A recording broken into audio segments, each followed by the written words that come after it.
Connie Wilson's mother Elaine suffers from dementia, so she doesn't remember much about her past.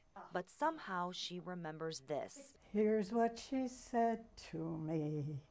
Que sera, sera, whatever will be, will be. The song she used to sing to Connie as a little girl. It was one of her favorites. It was Doris Day's song, Que sera, sera. Que sera, sera, whatever will be, will be. So I had asked her if she remembered it, and she said yes. And I asked her if she thought she might be able to sing it. And she remembered it from the very first words. And thanks to a program called StoryCorps, Connie will have the comforting sound of her mother's voice on tape forever. I thought this would really be something really good to have for her grandchildren's children that would never know her. The program allows families to capture memories on tape, so even after they're gone, those stories will never be lost. Jeffrey Klein, president of Nevada Senior Services, a daycare center for adults, explains why it's so valuable. First of all, for the families, it becomes a living memory, and that's unique and special. We have boxes of pictures of family members from generations before, many of whom we never knew.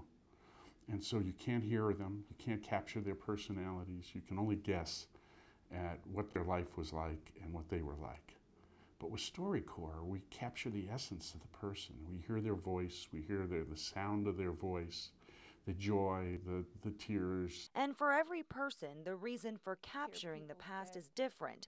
For Leah Rose Abrams, it was cancer. Well, I just finished chemo, and I realized that a lot of the things I felt and thought, and a lot of our family history, my children didn't know anything about, and I was probably the last one who remembered a lot of these things. So I wanted to do it so that they could hear some of these things and they would have them and have them for their children as well. There's my father, my It's uncle. like a digital family tree to keep your history alive for the future, something Jeff Klein says brought him a lot of peace after his parents were gone. And all of a sudden you wake up one morning and you're an orphan. And you're linked to the past and to the stories and to your sense of who and what you are as a family and as a person is broken. But with StoryCorps, you can preserve that link and ensure that it stays in the family forever. Michelle Velez, News 3.